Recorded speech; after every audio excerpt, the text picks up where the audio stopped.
এ ভাইরা পাওনা দূরে কইল রাগ করে দেয় আমার আমার গালি গালাজ করে দেয় হুজুরের খানা যে আলা বিড়ির ওয়াজ করে বিড়ির বিরুদ্ধে কথা কইছে খাওয়া ঠিক নয় না এটা খাইন না ভালো অভ্যাস করেন ইনশাআল্লাহ দেখবেন বরকত হবে নামাজের কথা বলতেছিলাম রোজা ওই রোজার দিনেও বিড়ি টানে আসে না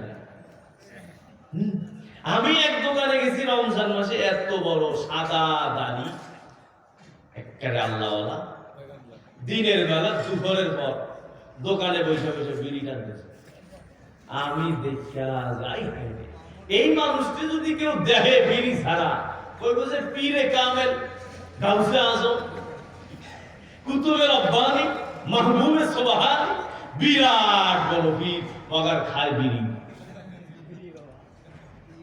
ঠিক কি না এই রমজান মাস আল্লাহ কয় রোজাগুলো সুন্দরভাবে রাখো 4 নম্বর বলছেন ওয়াদু যাকাত আমওয়ালিকুম মালের যাকাত দাও আমরা এটা দেই না অনেকে তাই না হিসাব করে দেই না আন্দাজে মান্দাজে দেয় যাকাত না দিলে কি হয় জানেন মালের মধ্যে আগুন লেগে যায় ব্যবসায় আগুন লেগে যায় বিপদ এসে যায় আর 5 নম্বর বলছেন ওয়াদিউ যা আমরিকুম তোমরা তোমাদের উলুল আমর মানে হলো ইলম যাদের মধ্যে আছে উলুল আমর মানে হলো আখিরাতের জ্ঞান যাদের মধ্যে আছে ওই আলেম ওলামাদেরকে মানো ওয়াদিউ যা আমরিকুম 5 নম্বর নবী বলেন হে যুবকের দল 5টা আমল করবা এর 5 নম্বর আমল কোনটা কয় আলেমদেরকে মানো উলুল আমর যারা তাদেরকে মানো আলেমদেরকে মহব্বত করো তারা যেভাবে চলতে বলে ওই রাস্তায় তোমরা চলো আলেমরা তোমাদের খারাপ চায় না অমঙ্গল চায় না আলেমরা তোমাদেরকে জান্নাতে নিতে চায় আলেমরা তোমাদেরকে জাহান্নাম থেকে বাঁচাইতে চায় কিন্তু বাবা আজকে এই 5 নম্বর গুণ আমাদের মধ্যে নাই আলেমদেরকে আমরা মানতে রাজি না বরং আলেমদের সমালোচনা করে এমন মানুষ আছে না নাই আলেমরা যদি আমাদেরকে দ্বীনের পথে ডাক দেয় তখন কয় হুজুর বালা না বলো ওই যে আলেমদেরকে জেলখানায় কেন ঢুকাইলো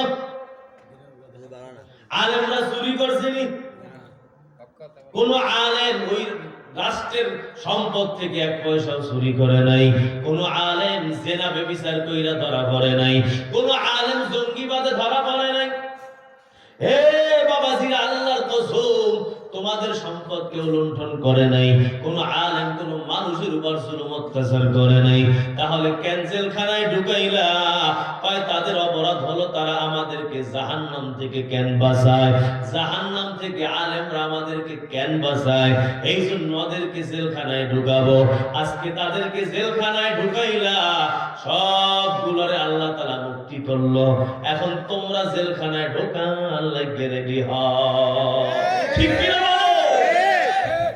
আলেমদেরকে মহব্বত করো আলেমদেরকে শ্রদ্ধা করো উলুল আমরদেরকে মানো তাদের সাথে বেয়াদবি করবা না যদি আলেমদের ভুল তোমার সামনে নজরে পড়ে হে বাবা সুন্দরভাবে ধরাইয়া দাও আলেমের ভুল তো হতে পারে ঠিক কিনা বলেন আলেমরা তো ফেরেশতা নয় আলেমরাও তো নবীর উম্মত আলেমরাও তো আল্লাহর বান্দা সুতরাং মানুষের যেমন ভুল হয় আলেমের ভুল হতে পারে কারণ যত বড় আলেম ওই আলেমের সাথে তত বড় শয়তান থাকে আমার নবী বলেন আমার সাহাবায়ে কেরাম শোনো তোমাদের সবার সাথে একটা শয়তান আছে নবী যখন এই কথা বলল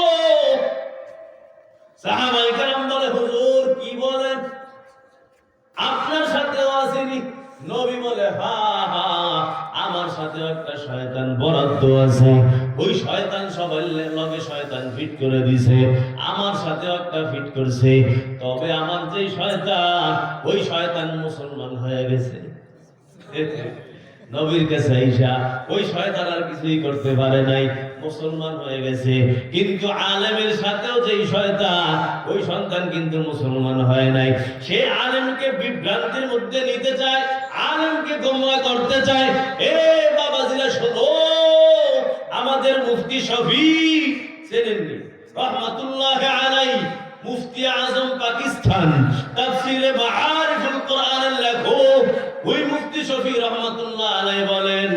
যেই বান্দা আলেম হয়, আলেম কা শয়তান ভি আলেম হোতা है। আলেমের সাথে যেই শয়তান, ওই শয়তানও দাওরা হাদিস কইরা মাওলানা হয়। ঠিক কি না বলেন? নবীর সাথে শয়তান যদি থাকে, আলেমদের সাথেও থাকে। ওই আলেমের শয়তান যেমন আলেম দাওরা হাদিস পড়লো, ওই শয়তানেও দাওরা হাদিস পড়ছে। যে আলেম মুফতি হইল, ওই শয়তানেও মুফতি হইছে। এখন গোমরা করার চেষ্টা করবে। যদি শয়তানের ধোকায় পড়ে বান্দা ভুল করতে পারে, কোনো অসম্ভব নয়। এজন্য সব আলেম কি খারাপ? বলো, সব আলেম খারাপ না। সব আলেম তোমাদেরকে জাহান্নাম থেকে বাঁচাইতে চায়। আমার নবী বলে, বান্দা আলাইকুম বিমুজালাসাতিল উলামা, আলেমদের মজলিসে যাও, আলেমদের সোহবতে যাও। কি লাভ হবে? আমার সোহবতে বসলে যেমন লাভ পাইতা, আমি নবী নাই কিন্তু আমার উম্মতদেরকে আলেমদেরকে রাইখা গেলাম। এদের সোহবতে যখন বসবা, আমার কাছে বসতে যেমন উপকার পাইতা, এদের সোহবতে বৈশাও তেমন উপকার পাবা। আলেমদের কোথায় পাওয়া যায়? মাদ্রাসা।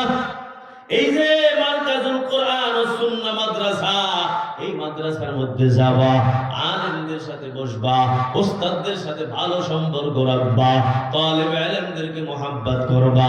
এরে বাবা, এদের কত দাম! আসমানে তাকাইলে যেমন তারকা দেখা যায়, মাদ্রাসার তালেবে ইলমদেরকে আসমান থেকে তারকার মতো দেখা যায়। এদের জন্য ফেরেশতা নূরের পর বিছাইয়া দেয়।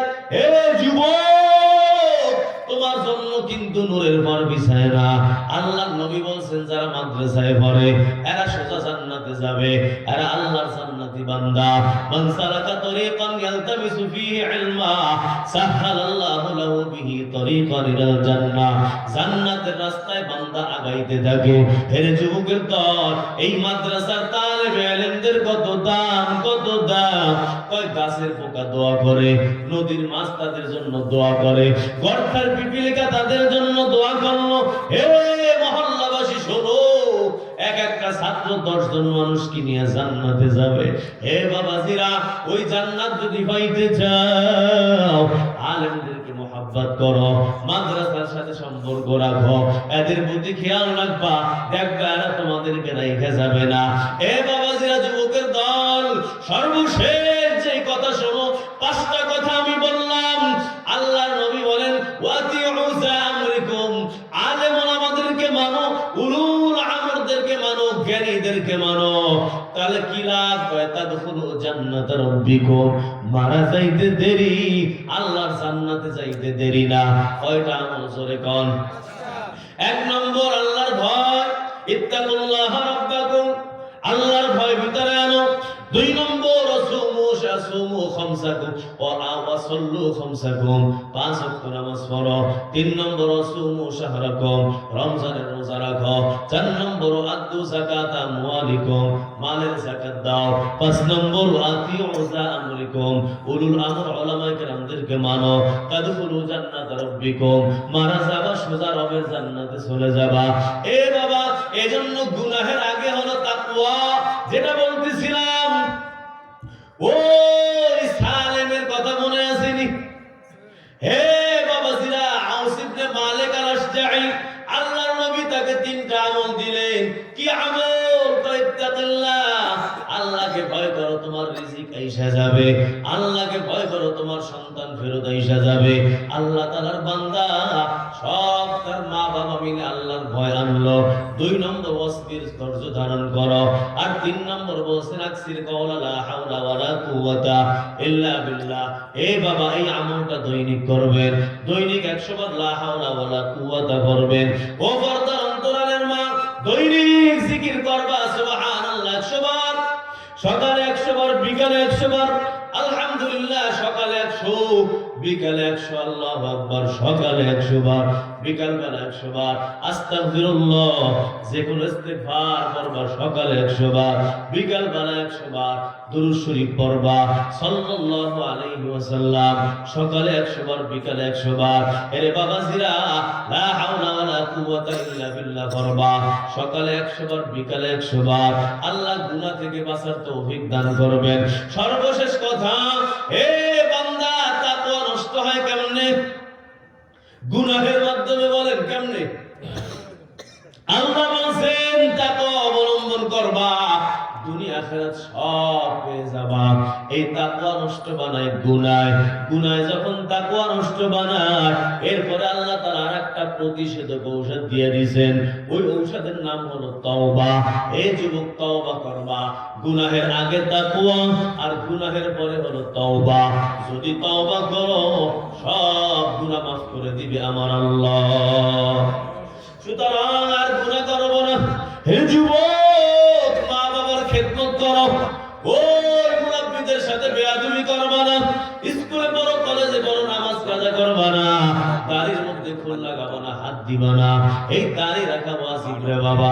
হে যুবকের দল, মা বাবার কথা মতো চলবা, কোন আলেমের সাথে পরামর্শ করে চলবা, ইলমি দ্বীন শিক্ষা করার চেষ্টা করবা।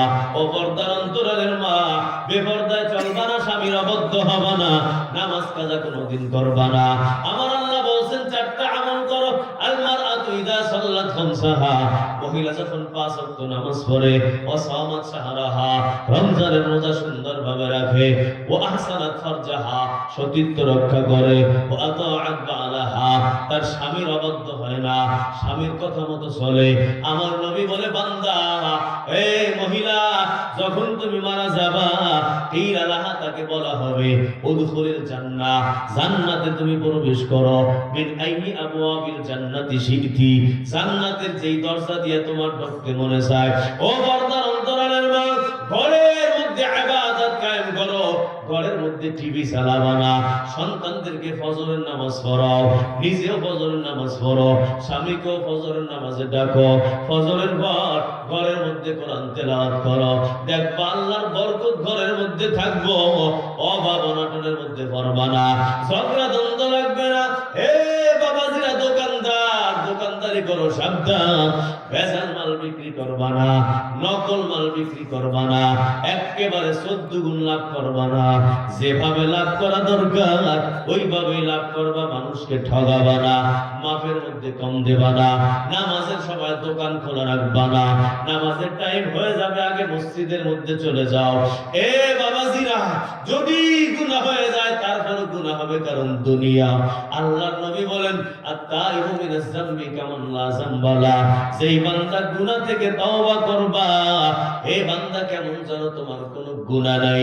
সুতরাং খোলাসা কালাম হলো তাকওয়া, আল্লাহর ভয়, সব গুনাহ থেকে বাঁচো। এরপর যদি গুনাহ হয়ে যায় তাহলে কি করবা? কয় তওবা, এর দরজা আল্লাহ খোলা রাখছেন 4 শর্ত সাপেক্ষে তওবা। 1 নম্বর হলো আইয়ুকলি আনিল মাসিয়া, সব গুনাহগুলো ছেড়ে দিবা।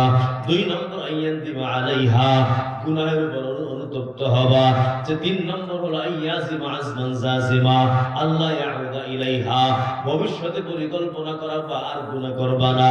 আরে বাবাজিরা, 4 নম্বর শর্ত কি শোনো, যদি বান্দার হক নষ্ট করো তাহলে বান্দার কাছে মাফ চাবা, তার হকটা তার কাছে পৌঁছাইয়া দিবা, তাহলেই তওবা কবুল হয়ে যাবে।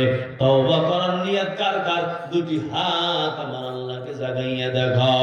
আল্লাহ, এই রাত্রে 1টা বাজে, ও মালিক, তোমার দরবারে ময়দানে বসে তওবা করলাম, আমি গুনাহগার, তোমার বান্দা বান্দীদেরকে নিয়ে তওবা করলাম, আর গুনাহ করব না। ও আল্লাহ, তুমি দয়া করে মায়া করে আমাদের জিন্দেগীর গুনাহগুলো মাফ করে দাও, আমাদের সব গুনাহগুলো নেকের দ্বারা পরিবর্তন করে দাও। আমিন।